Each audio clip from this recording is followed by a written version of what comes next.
Hi, Mighty Mommy here, and I'm ready to share some quick and dirty parenting tips with you that will help make your life as a parent a little bit easier and a lot more fun.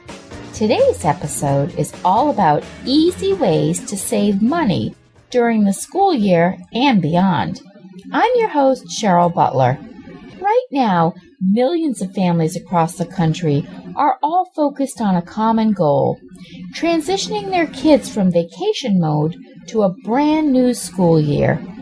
And along with getting back into a more structured school year routine, we're also spending more time and money shopping for supplies, new clothes, electronics, and a multitude of other odds and ends that our kids will need to kick off another year of learning and adventures. One thing we can all agree on is that it costs families a small fortune to take care of even these basic back-to-school necessities, never mind everything else that will come up throughout the rest of the year, even for one child. According to a business report from CNN Money, it will cost an estimated $241,080 for a middle-income couple to raise a child born last year for 18 years. This is based on a recent U.S. Department of Agriculture report. That's up almost 3% from 2011, and that does not even include the cost of college. These staggering figures can truly take your breath away. And as a parent of 8 kids, 3 of whom are in college, I know that raising kids ain't cheap. To help, I'm going to share 10 easy ways that you can start saving money today. Now, whether you have one child or 8 like I do, if you begin implementing some of these simple strategies that I'm about to share, you'll soon hear some extra ka-ching in your bank account. Tip number 1, save on energy costs. The average U.S. household spends about $1,900 a year on energy costs, according to the U.S. Department of Energy. And they say that this is anywhere from 5 to 10% of your residential electricity is sapped by devices that are plugged in 24 hours a day. Experts say that while most plugged-in appliances generally only eat up low levels of electricity, just about a watt or 2, some electronics like computers and TVs, which most of our families are plugged into nearly 24/7, consume a lot more power, even when they're just in standby mode. And it's the cumulative effect of having so many devices plugged in around the clock that can really add up, hurting your efforts to be both eco-friendly and cost-conscious. So here is a quick rundown of a dozen household appliances and electronics you should unplug if you can to save both energy and money. Desktop computers, laptop computers, TVs, DVD players and VCRs, modems, cable TV boxes, cordless phones, stereos and radios, coffee makers, lamps, toasters, iPods and electronic gadgets sapping energy from plug-in transformers. Listen, we started by unplugging just our toaster, phone chargers, and laptop computers. And within 6 months, we had saved nearly $450 on our electric bill. Ka-ching! Tip number 2, book, CD, and DVD swap. You can very easily and cheaply swap the books, CDs, and DVDs you've grown bored with using the internet. Just use sites like Paperback Swap and clean out your media collection by trading them with others online. You'll soon get a flood of new books or CDs and DVDs to enjoy, mailed right to you for free. Ka-ching! Tip number 3, stop buying bottled water. If you're looking for a simple way to help the environment and save some money, then cutting back on bottled water is a great place to start. Recent statistics show that the annual spending in this country of bottled water is $11.8 billion, and that the number of plastic bottles used per person annually is 167 bottles.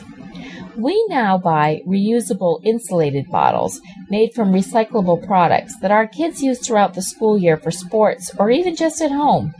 This has helped us cut the cost of our weekly grocery budget without even giving it a second thought. Ka-ching! Tip number 4. Forget movie theater concessions.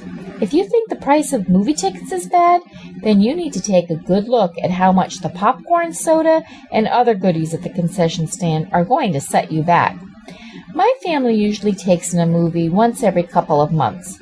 But before we go, we stop at our local drugstore or dollar store and get our favorite treats to bring with us.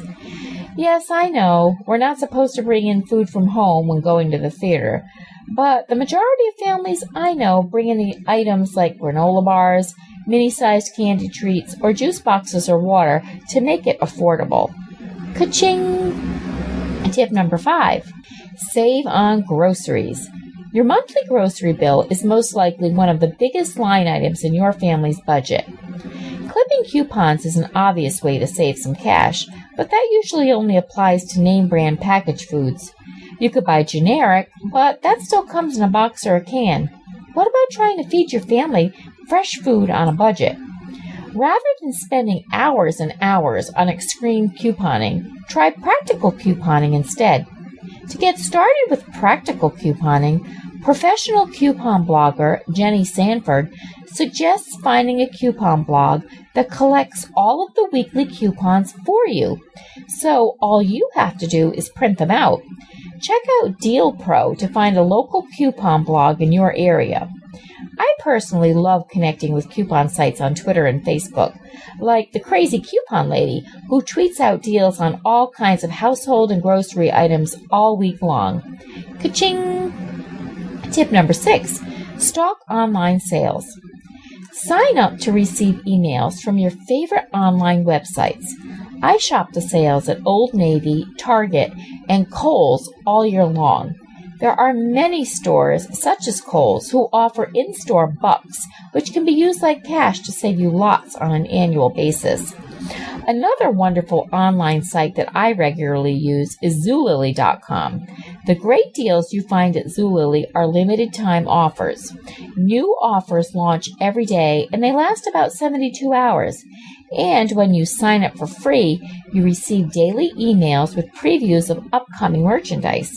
I found this was a great way to save money on back-to-school clothing for my kids this year. Ka-ching! Tip number 7.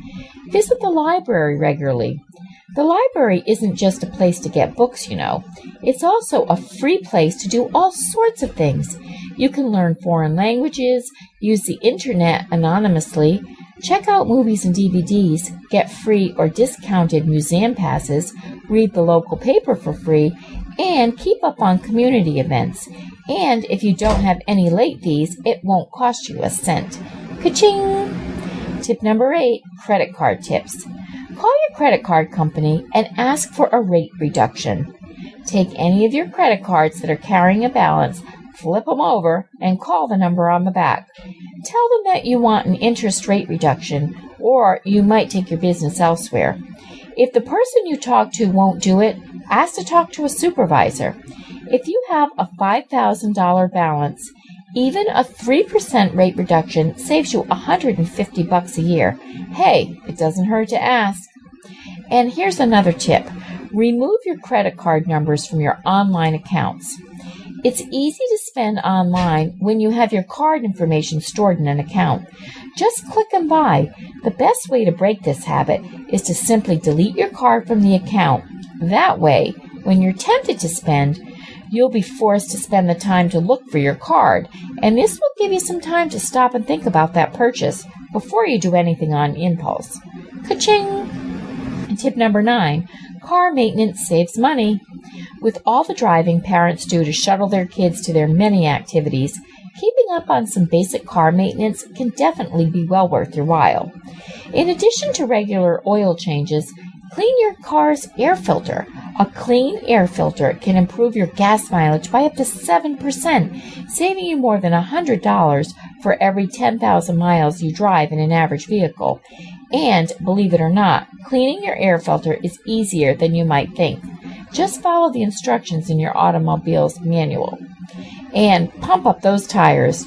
Did you know that for every 2 PSIs, which are pounds per square inch, that your tires are below the recommended level, you lose 1% on your gas mileage? Most car tires are 5 to 10 PSI below the normal level. So that means that just by airing up your tires, you can improve your gas mileage by up to 5%. Ka-ching! And tip number 10, banking, cable, and service plans. Utilize online bills with your bank. This serves 2 purposes.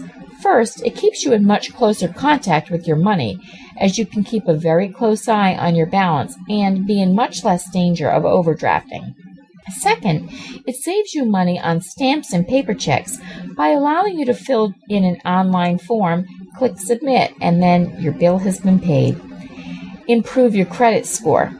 Did you know that a good credit score can save you thousands of dollars in interest on everything from a home loan and car loan to school loans and credit cards? If you've never focused on your credit score before, the place to start is to get your FICO score. Once you know where you stand, you can begin to improve your score and lower your interest payments. And get a rewards card. There are so many rewards cards that pay out in cash or points that can be redeemed for travel or products. Many of these cards don't have an annual fee, so look into those.